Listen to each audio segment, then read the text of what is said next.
कल कभी आना है ही नहीं।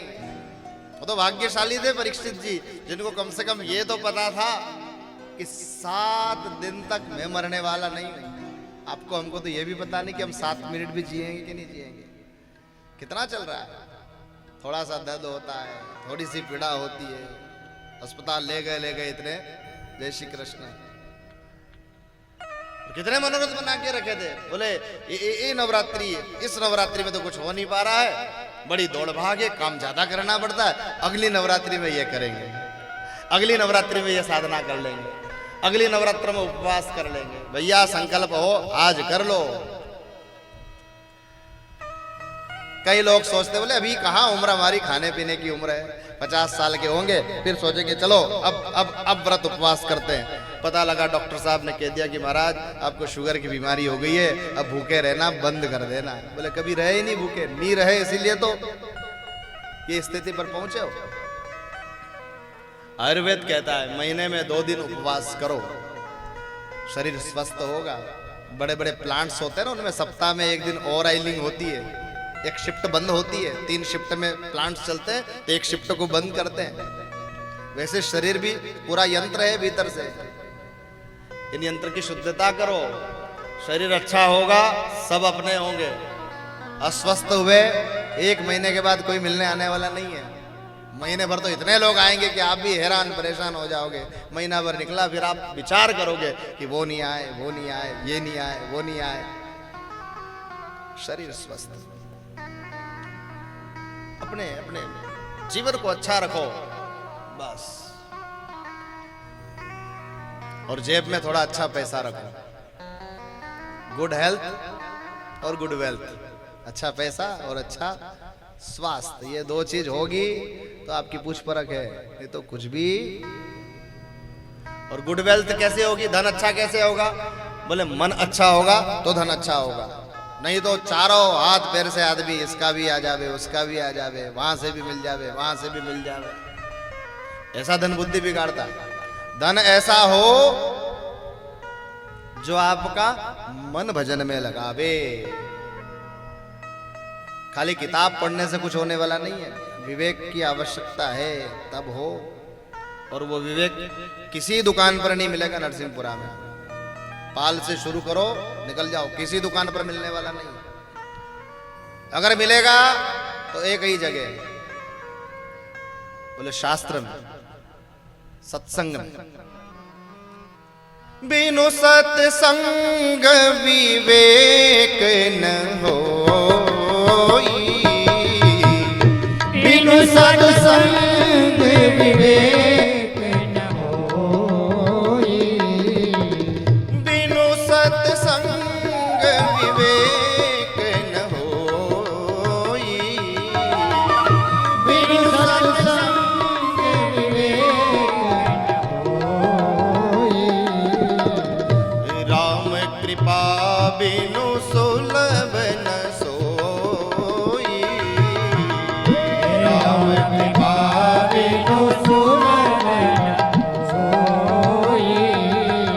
क्या होता है, बोले बिना सत्संग के विवेक नहीं मिलता। सत्संग किसको कहते हैं, बोले कथा होती है वो सत्संग नहीं भैया, ये सत्संग तो है ही, पर ये सत्संग तो 15 तारीख को पूरा हो जाए। बोले सत्संग अपने घर के बूढ़े बुजुर्ग लोगों के साथ बैठो, वो भी सत्संग है। अपने समाज के वरिष्ठ लोग जिन्होंने हमसे अधिक दुनिया देखी है, उनके पास बैठकर उनसे कोई सलाह मशवरा लेना, वो भी सत्संग। पुस्तक खोल करके, धर्म ग्रंथ को खोल करके पढ़ना और उन कथानकों से सीख लेना, ये भी सत्संग। क्या होता है सत्संग से, बोले विवेक मिलता है। विवेक मिल जावे तो क्या होता है, छठ सुध रही सत्संगति पाई, छठ सुध रही सत्संगति पाई, ओ छठ सुध रही सत्संगति पाई, छठ सुध रही सत्संगति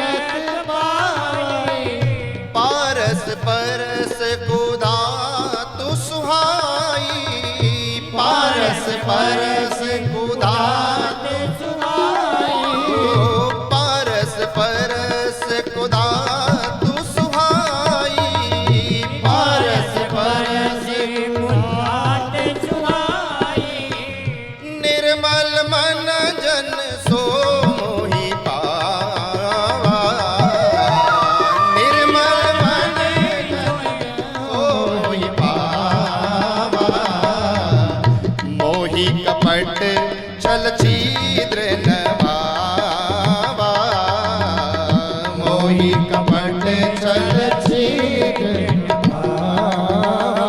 हे जी मोही कपट छल छिद्र भावा हो जी मोही कपट छल छीक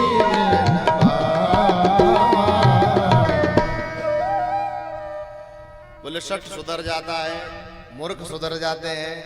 तो कथा में तो कोई मूर्ख है ही नहीं, कथा में तो सब प्रज्ञावान है, तभी तो कथा आकर के श्रवण कर रहे हैं। नहीं तो होटल पे खूब जगह मिलती है, वहां जाके बैठ सकते हैं, मोबाइल निकाल के देख सकते हैं। अब यहाँ तो हमको इतना ऊपर बिठा देते हैं कि कोई हाथ में मोबाइल लेके बैठे तो हमको यहाँ से नजर आ जावे, किसी को नींद आ जावे तो हमको यहाँ से नजर आ जावे। गर्मी चल रही है, बढ़िया 2 कटोरी दही पिया हो या तो श्रीखंड खाया हो और फिर ठंडी ठंडी हवा आवे और फिर जो नींद रानी आवे, निद्रा रानी का जो आनंद आवे। अब भैया घर पर बैठ करके बिस्तर पर लेट करके शयन करके टीवी ऑन करके हम जिसकी चाहे उसकी कथा सुन सकते हैं, मोबाइल ऑन करके, और कथा न पसंद आवे तो रील देखना चालू कर दे। तो कथा में आने से क्या हो गए? बोले सत्संग से विवेक मिलता है। विवेक कैसा विवेक? घर में कोई पंडित जी आवे ना तो दादाजी पोते को कहते हैं छोरा प्रणाम कर, नाना धोख दे, ये भी सत्संग है। अब दादाजी कहे नहीं, बेटा कहे नहीं, तो छोरा जब बड़ा हो जावे तो फिर वो एक बार अगर कह दिया, 2 बार अगर कह दिया, 4 बार कह दिया तो फिर कहने की जरूरत नहीं पड़ती है। फिर वे बड़े हो जावे तो कोई कहे तो अभी ठूट के टूट जैसे खड़े रहे। सत्संग से क्या होता है? बोले सत्संग से षट सुधर ही, मूर्ख भी सुधर जाता है। कैसे सुधरता है? बोले पारस परस कुदा तो सुहाई। पारस पत्थर को जब लोहा छूता है तो वो लोहा स्वर्ण बन जाता है। ऐसा सुना है हमने, देखा नहीं है, कहानियों में सुना है, किसी के पास होगा, हो तो बतावे कौन।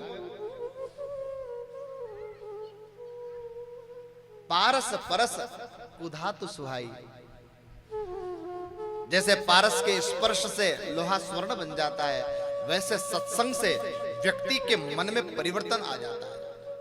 और हमारे यहां तो इतनी महिमा कही गई है सत्संग की, इतनी महिमा कही गई है कि पारस तो फिर भी परावर्तन करता है, बदलता है, पर पारस में वो क्षमता नहीं होती है कि वो किसी लोहे को छू लेवे तो उस लोहे को पारस बना दे। सोना बना देगा पर पारस नहीं बना सकता। पर सत्संग की वो महिमा है, संतों की वो महिमा है। पारस मणि और संत में बड़ो अंतरो जान। पारस मणि और संत में बड़ो अंतरो जान। ये लोहा कंचन करे, ये करे आप समान। पारस मणि कभी लोहे को पारस नहीं बना सकती, वो लोहे को कंचन कर सकती है। लेकिन संत की इतनी महिमा है कि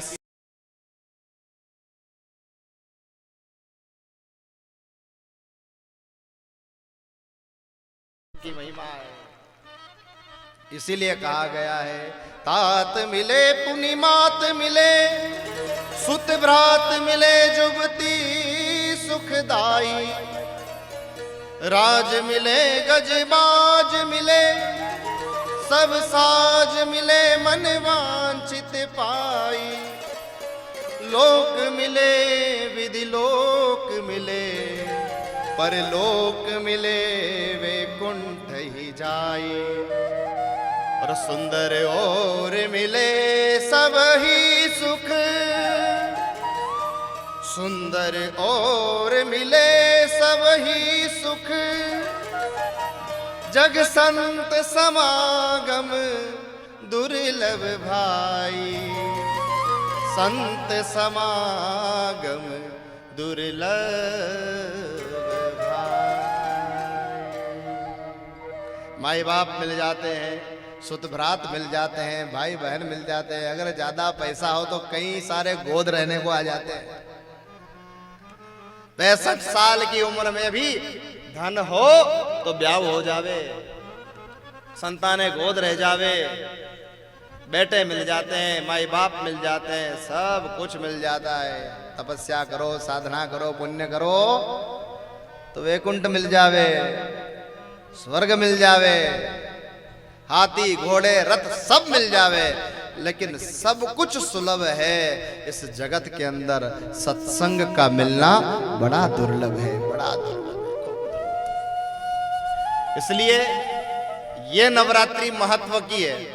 वो मैया कहती थी ना कि छोरा झट उठ जा, आज साल को नयोदन है, आज झट उठेगा तो पूरा साल झट उठेगा, आज मंदिर चला गया तो पूरे साल मंदिर जाएगा।